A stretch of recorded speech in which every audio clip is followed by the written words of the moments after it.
O uniforme amarelo e azul certamente faz parte da memória de todo brasileiro. Mas o que pouca gente sabe é que por trás dessa imagem nostálgica de uma empresa que sempre esteve por aí, existe uma crise iminente, uma das maiores crises financeiras de sua história. E olha que estamos falando de uma empresa criada antes mesmo do Brasil ser independente, lá em 1663, ainda no período colonial. Desde então, os Correios conectaram o país em tempos de império, república, ditadura e internet. Mas agora, essa gigante estatal tenta se reencontrar em meio a bilhões de reais em prejuízos, perda de mercado e um debate que nunca sai de cena, a privatização. Hoje você vai entender tudo o que está por trás dos bilhões perdidos, como os Correios chegaram até aqui e o que pode acontecer com uma das empresas mais antigas e importantes do Brasil. Seja muito bem-vindo a Empresas da Bolsa, eu sou a Beatriz Salles e você está na UVP Capital.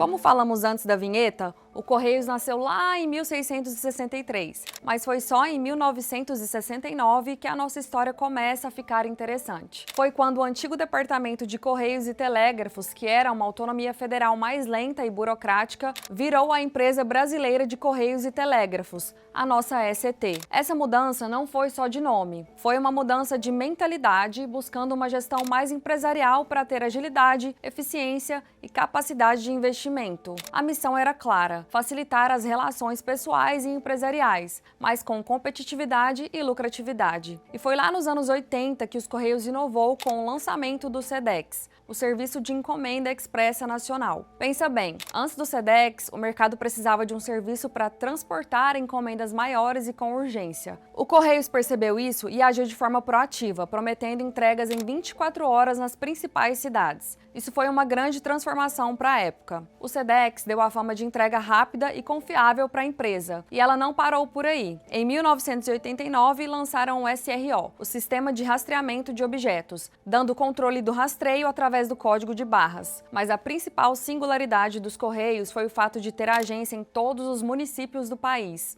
Essa visão estratégica transformou a empresa num instrumento de inclusão social. Milhões de brasileiros que nunca tiveram acesso a bancos puderam pela primeira vez receber aposentadorias, pagar contas e até mesmo conseguir um crédito na agência local dos Correios. Isso através do Banco Postal, uma parceria com o Banco do Brasil para oferecer serviços bancários. Essa foi a prova que a empresa podia ser lucrativa e inclusiva ao mesmo tempo. E somando a eficiência do SEDEX com a inclusão do Banco Postal, a empresa se solidificou no mercado. O Correio saiu de um serviço básico para uma das mais confiáveis instituições do Brasil, um verdadeiro patrimônio nacional. Assim foi consistente e lucrativa até 2013, um histórico que, como vamos ver agora, mudou de forma dramática.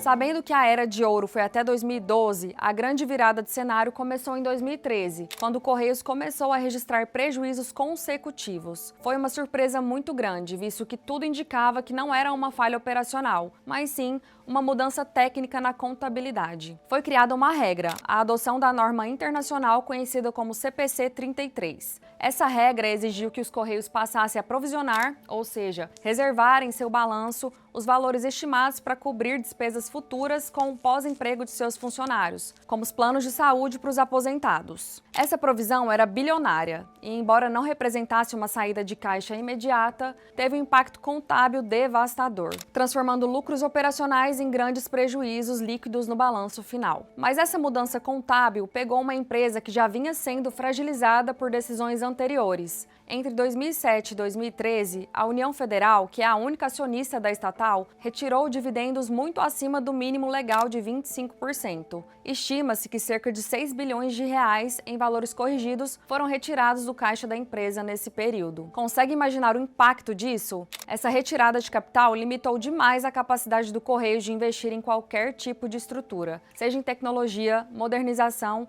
e principalmente a concorrência, que estava chegando em peso. E para piorar, ainda teve um congelamento das tarifas postais entre 2012 e 2014, que complicou mais ainda as receitas da empresa em um momento delicado. Então, o que temos é uma combinação de fatores. Uma nova regra contábil que forçou a exposição de um passivo, somada a uma descapitalização histórica feita pelo próprio governo e congelamento de preços. Essa mistura fragilizou a empresa para o que viria a ser o seu maior desafio, a concorrência no mercado de encomendas.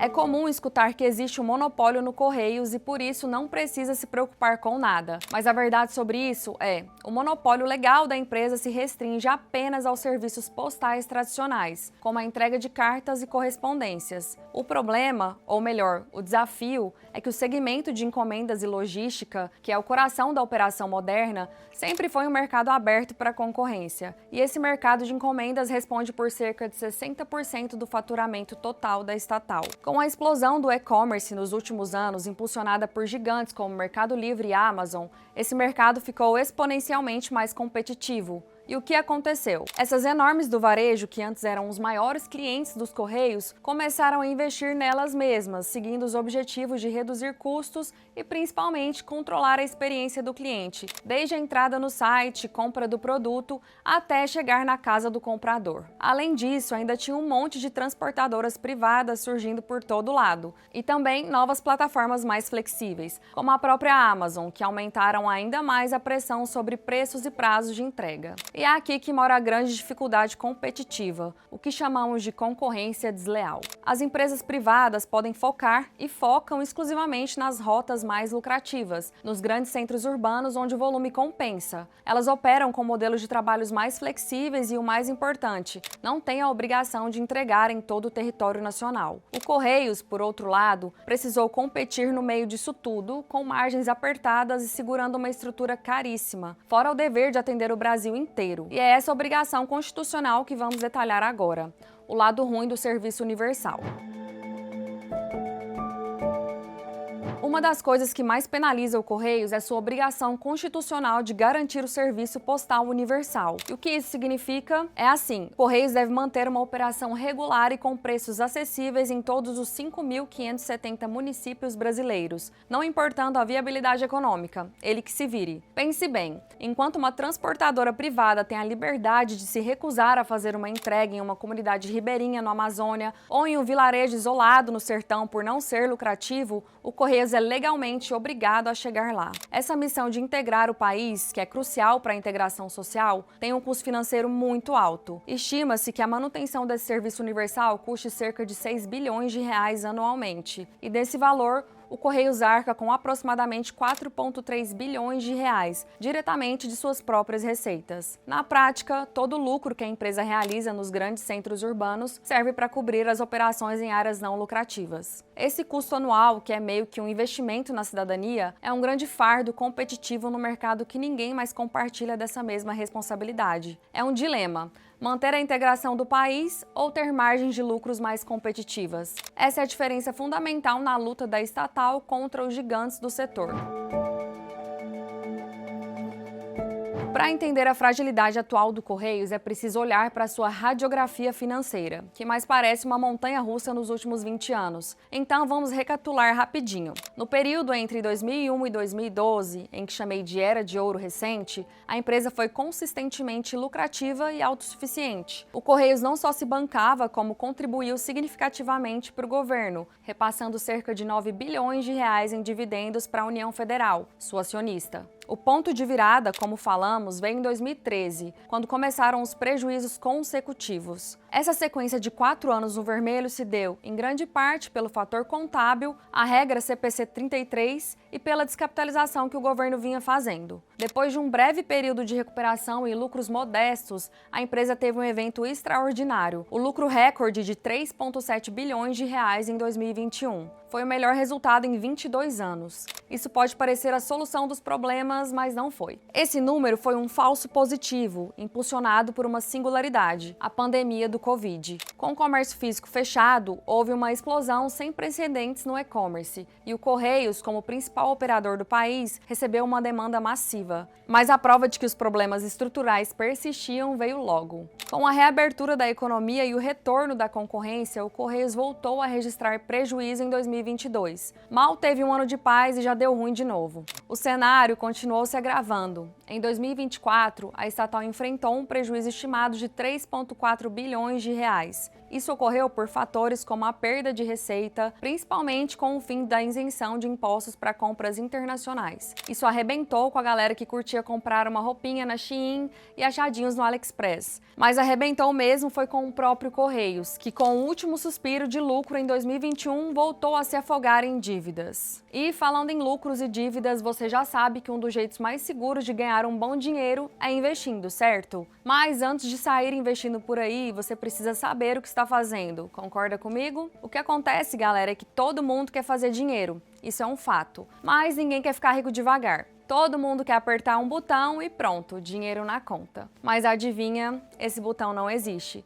Pelo menos a gente nunca viu. Agora, se você quer aprender do jeito certo, sem mágica, sem promessas vazias, entra no site alvp.com.br, clica no botão e faz sua análise de perfil. É um questionário simples com poucas perguntas. E olha, se você tiver coragem de investir agora, mesmo quando o mercado está cheio de gente com medo, a UVP vai te mostrar uma estratégia sólida, passo a passo, para construir patrimônio de verdade. Mas vamos ser realistas. Se você ganha um salário mínimo e acha que vai sair da plataforma direto para uma Ferrari, não vai rolar. Agora, se você ganha mais de 4.500 por mês, aí dá para construir algo. Com 15 ou 50 mil, o processo é mais rápido. Mas não é loteria, é estratégia. Clica lá, preenche o questionário e começa agora, porque a gente está começando uma turma nova e pode te ensinar a investir com estratégia no Brasil e no mundo inteiro.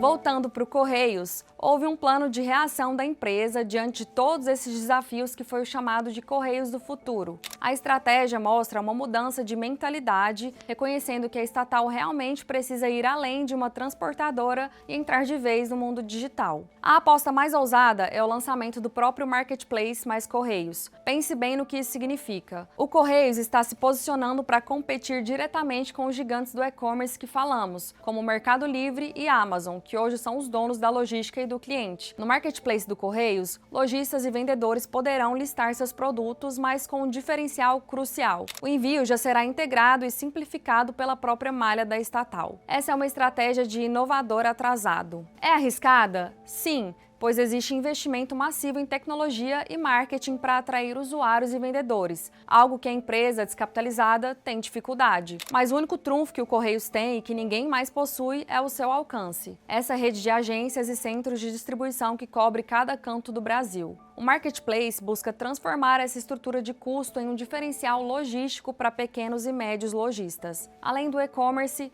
a empresa está diversificando seus serviços para reduzir a dependência das encomendas. Um exemplo disso é a linha de logística de documentos que tem o foco em atender empresas e órgãos públicos, chamadas Correio Gestão DOC. Para financiar isso tudo, a gestão atual tem buscado um equilíbrio financeiro pesado, incluindo um plano de empréstimos de 20 bilhões de reais. O objetivo é claro, a empresa precisa literalmente se reinventar totalmente para ter uma chance de sobrevivência a longo prazo.